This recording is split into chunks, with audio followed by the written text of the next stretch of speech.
The question is to the Minister representing the Minister for Defence. Will the Minister outline to the House how the Morrison government recognises and thanks the incredible work of Australia's Defence Force personnel in helping our nation through one of our most challenging years?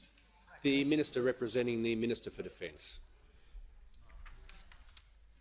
Thank you very much, Mr Speaker. I thank the member for Braddon for his question. And as somebody who's worn the uniform of the Australian Defence Force, I'm sure he would want to join me, as I'm sure everybody in this House would, in wishing our defence personnel all the very best to them and their families this Christmas and New Year, and especially this year the veterans and their families for the sacrifice that they've made, in some cases the sacrifice that they still make today, either in their own lives or in the support of others, of their mates and their colleagues, and some of them have done it over many decades. They've advocated, they've provided support to loved ones, and they deserve great credit for it.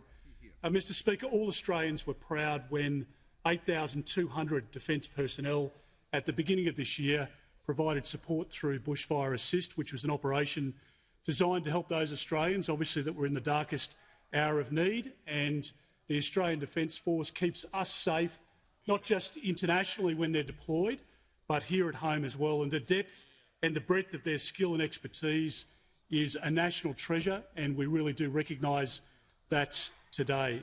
I want to say thank you also to the defence personnel who have been involved in the government's response to COVID. Those defence personnel that have been posted up in the Torres Strait, those that have been providing support on our borders, those who have been providing support at our airports, at hotel quarantine, and those, Mr Speaker, who have been providing support across the country otherwise to keep Australians healthy and safe. The men and women of the Australian Defence Force have carried out evacuations this year. They've set up shelters, they've transported emergency personnel, and they have done our country proud. More than 11,000 personnel have been deployed as part of Operation COVID-19 Assist, and they have the grateful thanks of our nation.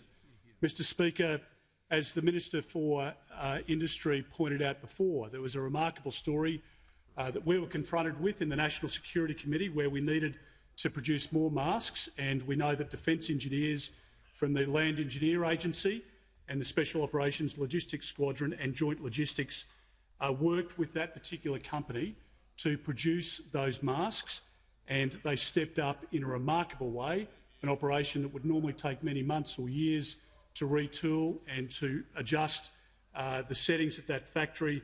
Our defence personnel worked day and night to make that happen because our country needed that of them. So, Mr Speaker, the ADF is a pillar in our society. They do deserve our thanks, and to the personnel, both serving and retired, our defence veterans, their families, I thank them so much this Christmas for the work that they've done for our country during this 2020, our most difficult year in modern history.